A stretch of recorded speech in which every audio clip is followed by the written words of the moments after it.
السلام علیکم، میرا نام ہے شاہد ایوب، آپ دیکھ رہے ہیں لرننگ ٹو لیو۔ آج میں جو ڈسکس کرنا چاہ رہا ہوں وہ ایک عام کامن لفظ ہے جس کو ہم ہر شخص یوز کرتا ہے اور بڑا ریگولرلی ہمارے معاشرے میں یوز ہوتا ہے۔ اس کو کہتے ہیں ظلم کرنے والا یا جس پہ ظلم ہوا ہے وہ۔ عام طور سے یہ ہے کہ دولت مند اور اثر و رسوخ والے افراد ہی اپنے مفادات کے لیے دوسرے پر ظلم و زیادتی کرتے ہیں۔ یہ تاثر کسی حد تک تو درست ہے، لیکن حقیقت یہ ہے کہ ایک غریب آدمی بھی اپنے گھر میں اپنے اہل خانہ میں سے کسی کے ساتھ یہ گھر سے باہر اپنے سے کمزور لوگوں پر ظلم کر سکتا ہے۔ ظلم و جبر سے کسی کی کوئی چیز مثلاً دولت، جائیداد وغیرہ پر قبضہ کر لینا، کرایہ دار کی جانب سے معاہدے کی خلاف ورزی کرتے ہوئے مختلف ہیلے بہانوں کے ذریعے کسی کے مکان جائیداد پر ناحق قبضہ کر لینا، وسائل ہونے کے باوجود قرضہ ادا نہ کرنا ظلم اور جبر میں ہی شامل ہے۔ صحیح بخاری میں ہے کہ حضور صلی اللہ علیہ وسلم نے فرمایا، جو شخص کسی کی بر زمین ناجائز حاصل کر لے گا تو اسے قیامت کے دن 7 زمینوں کا طوق پہنایا جائے گا۔ رہائشی علاقوں میں پڑوسی کا حق ہمسائیگی ادا نہ کرنا بھی ظلم ہے۔ حق ہمسائیگی میں مکان میں ہوا، روشنی اور پردے کا حق اور پڑوسی کی جانب سے شر اور بے جا ہنگامہ آرائی سے حفاظت وغیرہ شامل ہیں۔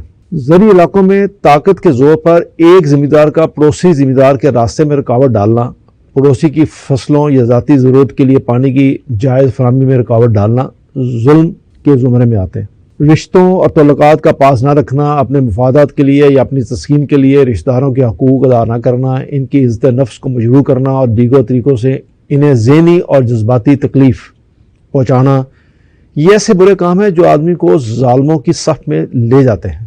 لڑکی سے قرآن سے شادی، ورثے کی تقسیم میں کسی حقدار کے ساتھ کی جانے والی ناانصافی، جائیداد بچانے کی خاطر بے جوڑ اور مرضی کے خلاف شادی، پنچایت کے فیصلوں کے تحت بطور سزا لڑکی کا رشتہ طے کر دینا اور ایسی ہی کئی دوسری صورتیں، یہ سب کام ظلم میں آتے ہیں۔ ان کاموں کے انجام دینے والے، ان کی مشاورت کرنے والے، ایسے ظالموں کو تحفظ فراہم کرنے والے لوگ بھی ظالموں میں شمار ہوتے ہیں۔ کئی برس پرانی بات ہے، میں اپنے ڈاکٹر صاحب کے مطب میں موجود تھا۔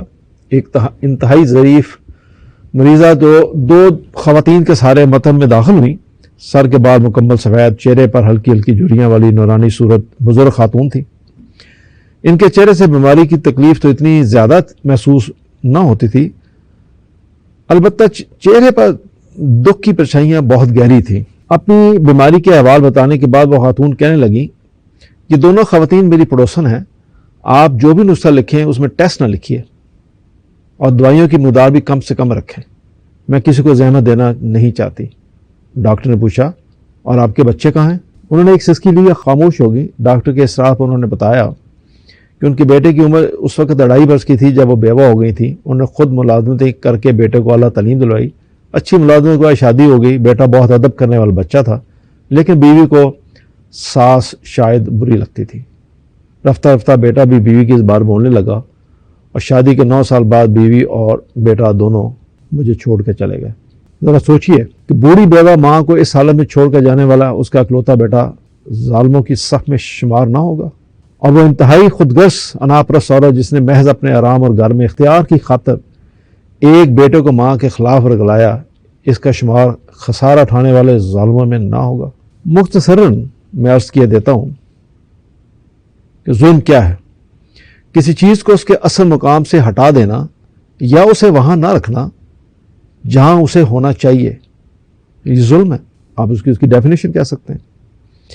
اس میں شامل یہ تمام عمل جو ہم کرتے ہیں، مثلاً اولاد کا والدین کے ساتھ ناروا سلوک، ایک ہمسائے کا دوسرے ہمسائے کے ساتھ نامناسب سلوک، گاڑی چلاتے ہوئے پیدل چلنے والوں کو خیال نہ کرنا، بڑی گاڑی والے کا چھوٹی گاڑی والے کو یا موٹر سائیکل والے کو حقیر سمجھنا، 1 ایکڑ والے گھر کو 4 کنال والے گھر کو اور 4 کنال والے گھر کا 1 کنال والے کو کمتر سمجھنا، عدالت سے انصاف کا نہ ملنا یا لیٹ ملنا، پولیس کا شہریوں کے ساتھ سلوک، ناروا سلوک، نامناسب سلوک، ظالمانہ سلوک، قابلیت کے مطابق جاب یا مشاہرہ نہ ملنا، بغیر قصور آپ کا قصور کوئی نہیں ہے سزا مل جانا، یا اس قصور کی سزا ملنا جو آپ نے کیا ہی نہیں ہے، یا کسی گاڑی والے کا کسی روڈ کے اوپر سپیڈ لمٹ جو دی گئی ہے اس سے ابو جا کے گاڑی چلانا، جس کی صورت میں ایکسیڈنٹ ہو سکتا ہے اور موت ہو سکتی ہے، یا جہاں لائن لگی ہوئی ہے اس کے لائن کو توڑ کے کسی سوارے سے یا ناجائز ذرائع استعمال کر کے اس لائن کو توڑتے ہوئے جا کے اپنا کام کروا لینا، غرض یہ وہ کام جس سے دوسرا آپ کے ناروا سلوک سے متاثر ہو، یہ ظلم ہی کی تمام شکلیں ہیں۔ کیا خوب کہا ہے کسی نے، یہ شاید پاکستان کے لیے کہا ہے، انقلاب وہاں آتے ہیں جہاں ظلم کرنے والا کوئی ایک شخص ہو، جہاں ہر شخص اپنے اپنے حصے کا ظلم کر رہا ہو تو وہاں انقلاب نہیں آیا کرتے، وہاں پہ عذاب آتے ہیں۔ ان پوائنٹس کو غور سے دیکھیں کہ کیا آج کی اولاد اپنے والدین کے ساتھ کیا سلوک کر رہی ہے۔ آپ روز کوئی نہ کوئی واقعہ سنتے ہوں گے، ایک ہمسائے کا دوسرے ہمسائے کے ساتھ کیا ریلیشنز ہیں۔ جب آپ روڈ پہ جاتے ہیں تو کیا آپ نے کتنی دفعہ نوٹ کیا ہوگا کہ گاڑی چلانے والا، موٹر سائیکل چلانے والا، کوئی بزرگ سڑک کراس کرنے کی جرت کر رہا ہو تو وہ اس کو سڑک پار نہیں کرنے دیتے۔ جس کا گھر بڑا ہے وہ ایک 5 مرلے والے گھر کو انسان سمجھتا ہی نہیں ہے، وہ سمجھتا ہے کہ وہ کمی کمین ہے۔ انصاف کا جو حال ہے پاکستان میں، اس پہ تو میں کمنٹ نہ ہی کروں تو بہتر ہے، وہ آپ سب جانتے ہیں۔ پولیس کا رویہ عوام کے ساتھ کیا ہے، کیا وہ انصاف کے زمرے میں آتا ہے، ظلم کے زمرے میں آتا ہے، یہ سب آپ جانتے ہیں۔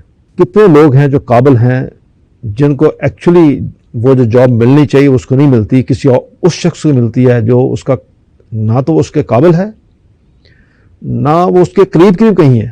تو یہ سب چیزیں جو میں نے بیان کی ہیں، کیا یہ ظلم کے زمرے میں نہیں آتی؟ یہ سب ظلم ہے۔ اب یہ سب کیوں ہوا؟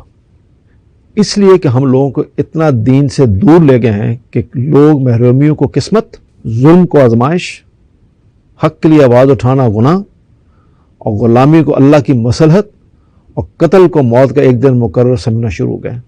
یہ ہے ہماری ضعیف الاعتقادی، جس کی وجہ سے یہ معاشرے میں کچھ لوگ ظلم کر رہے ہیں اور میجارٹی ظلم سہ رہی ہے۔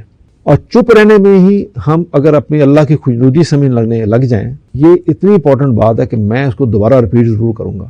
ہم لوگوں کو اتنا دین اسلام سے دور لے گئے ہیں کہ لوگ محرومیوں کو قسمت، ظلم کو آزمائش، حق کے لیے آواز اٹھانا گناہ، غلامی کو اللہ کی مصلحت، قتل کو موت کا ایک دن مقرر، اور چپ رہنے میں ہی اللہ کی خوشنودی سمجھتے ہیں۔ ان سب چیزوں ظلم ہونے کے بعد ہم یہ سمجھتے ہیں ہم چپ رہیں گے تو اللہ کی خوشنودی ہے۔ یہ ہے ہماری بیسک ریزن جس کی وجہ سے ہم ظلم سہ رہے ہیں۔ جیسا کہ میں نے آپ کو ظلم کی ڈیفینیشن اوپر بیان کی کہ کوئی چیز وہاں رکھ دینا جہاں اس کو نہیں ہونا چاہیے تھا، یا اس کو وہاں نہ رکھنا جہاں اس کو ہونا چاہیے تھا، یہ ظلم کی ڈیفینیشن ہے۔ تو یہ دیکھیں اقبال نے کیسی خوبصورتی اس کو بیان کیا۔ اقبال کہتا ہے کہ زندگی کیا ہے؟ عناصر میں ظہور ترتیب۔ زندگی کیا ہے؟ عناصر میں ظہور ترتیب۔ موت کیا ہے؟ انہی اجزاء کا پریشاں ہونا۔ اب اگر آپ ظلم کے نظام سے نجات چاہتے ہیں تو سنیے اقبال کی زبانی۔ اپنی دنیا آپ پیدا کر اگر زندوں میں ہے، اپنی دنیا آپ پیدا کر اگر زندوں میں ہے، سر آدم ہے ضمیر کن فقاں ہے زندگی۔ آخر میں حضرت علی کیا فرماتے ہیں ظلم کے بارے میں اور عدل کے بارے میں، اس کے ساتھ میں آپ سے اجازت چاہوں گا۔ حضرت علی کہتے ہیں کہ احکام کو اپنی اصل جگہ پر رکھنا عدل ہے۔ ایک فقرے میں انہوں نے سارا بیان کر دیا۔ اور مولانا روم کہتے ہیں درختوں کو پانی دینا عدل ہے اور کانٹوں کو پانی دینا ظلم۔ اس کے ساتھ ہی میں آپ سے اجازت چاہتا ہوں۔ اللہ حافظ۔